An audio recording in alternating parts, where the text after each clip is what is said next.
Sisi wanaume tuna changamoto moja. Mtangazaji, naomba unisikilize. Mwanamke akupa nafasi ya kuwa mpenzi wake, unalewa sifa, unapunguza mahusiano kwake au unapunguza mapenzi. Wanawake wakianza kuwa single, tena maneno yanakuwa yanazungumzwa. Lakini nataka nikwambie kitu kimoja. Leo hii nataka nimshauri huyu dada. Kama umeamua kuwa single, kuwa single. Usiogope mtu anasemaje. Usiogope mwanaume atasemaje. Usiogope familia yako itasemaje. Anayejua mahusiano ni wewe na huyu utakayekuwa naye. Ila katika haya yote, kama umechagua kuwa single mpaka pale utakapoamua wewe kuwa kwenye mahusiano tena. Ili kuchukua miezi 6, 7, 8, 10 mwaka, it's okay. Ni wewe umeamua.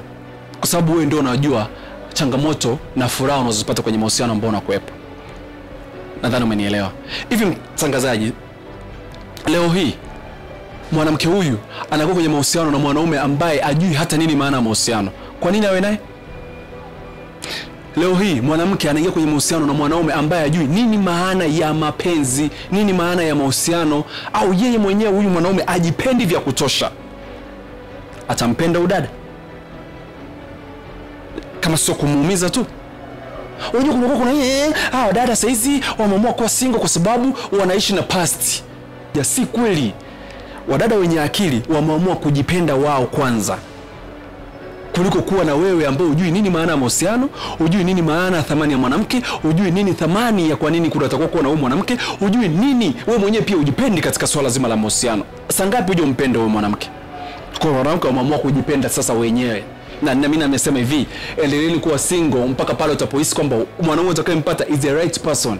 Ndiye baba wa familia yako, ndiye atakayekupenda, ndiye atakayeheshimu hisia zako, ndiye atakayependa kila kitu kutoka kwako. Ndiye atakayeheshimu ndoto zako, ndiye atakayesupport ndoto zako. Kuliko wewe na mwanaume ambaye yupo kwa ajili tu ya kukutenda. Yaani mwanamume yuko kwa ajili ya kufanya nayo mapenzi, akuzalishe, baada hapo iishe.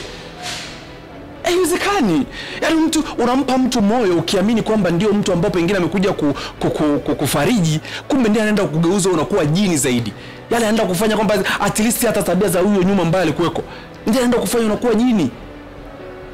Ndio unaenda kufanya unachukia mahusiano kwa sababu ya mwanaume huyu. Kama umeamua kuwa single mama, ndio amechoka.